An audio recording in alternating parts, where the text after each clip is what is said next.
Yo, what's up everybody? Welcome back to the channel. Today we're diving headfirst into the wild world of geopolitics, economics, and maybe even some conspiracy theories, because we're talking about China in Africa. Now, you might be thinking, China? Africa? What's the big deal? Well, let me tell you folks, China is changing the face of Africa faster than a cheetah on a sugar rush. We're talking trillions of dollars poured into everything from roads and railways to entire freaking cities. It's like they're playing Sim City, but in real life. So is China just being a good friend helping out a continent in need, or is this some next-level chess move for world domination? We're about to find out, so buckle up, hit that subscribe button, and let's get into it. Picture this, you're trying to get across Africa.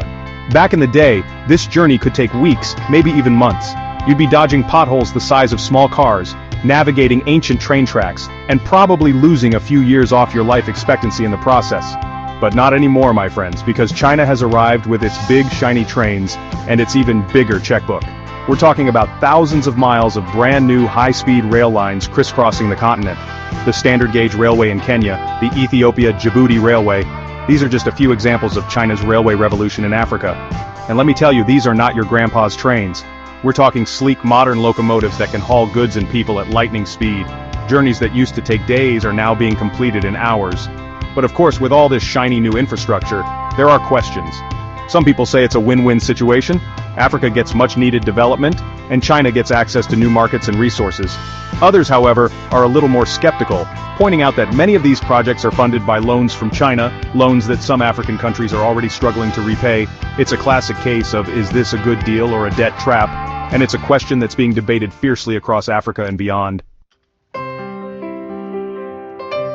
All right, folks. Time for a little history lesson, but don't worry, I promise to keep it more interesting than your high school textbook. Remember the Silk Road?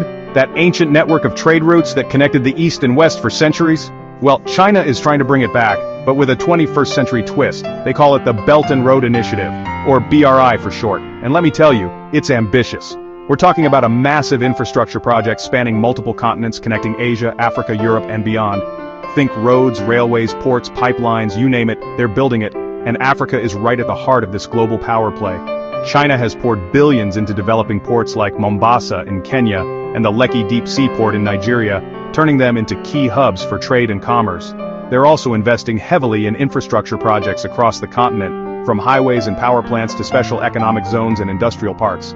Now China says the BRI is all about promoting cooperation and development, a win-win for everyone involved. But there are also concerns that the BRI is more about China projecting its power and influence than about genuine partnership.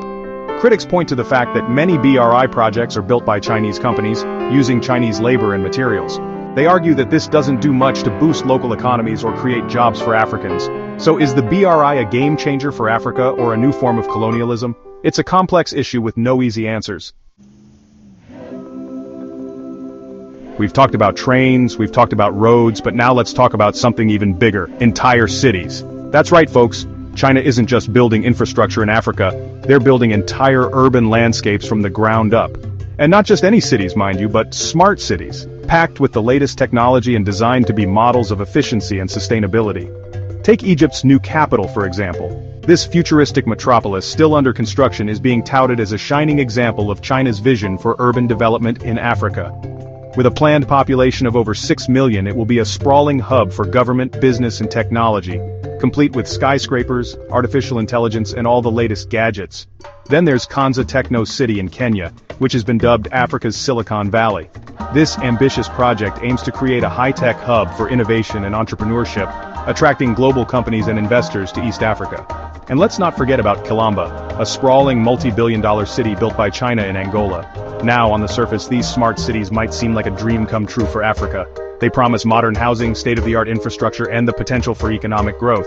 But, as always, there's a flip side to the coin. Some critics argue that these Chinese-built cities are primarily designed to benefit Chinese companies and investors, not necessarily the local population. Can ordinary Africans actually afford to live and work in these shiny new cities? Or will they become enclaves for the wealthy elite, exacerbating existing inequalities?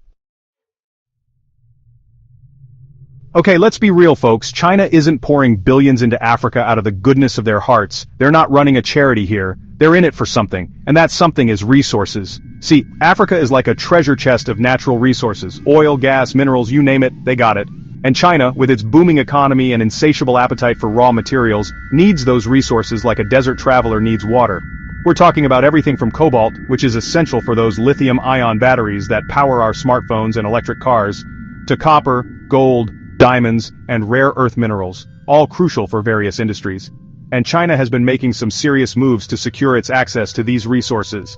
They've been investing heavily in mining operations across the continent, often striking deals with governments that have raised eyebrows among watchdog groups. There have been accusations of land grabbing, environmental degradation, and exploitation of local communities. Now, to be fair, China isn't the only country with an interest in Africa's resources. Western companies have been operating in Africa for decades, often with their own share of controversies. So, is this a new form of colonialism, as some critics claim?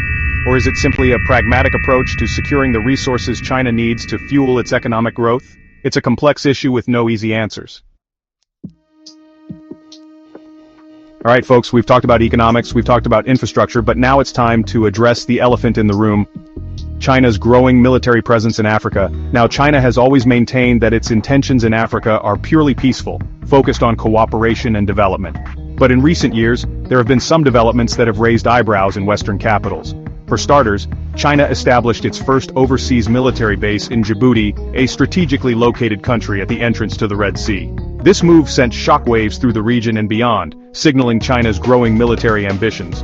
And it's not just about bases. China has also been increasing its military cooperation with African countries, providing training, equipment, and even deploying peacekeeping forces. Now, some might argue that this is a natural progression for a rising global power like China. As its economic interests abroad expand, it needs to be able to protect those interests, right?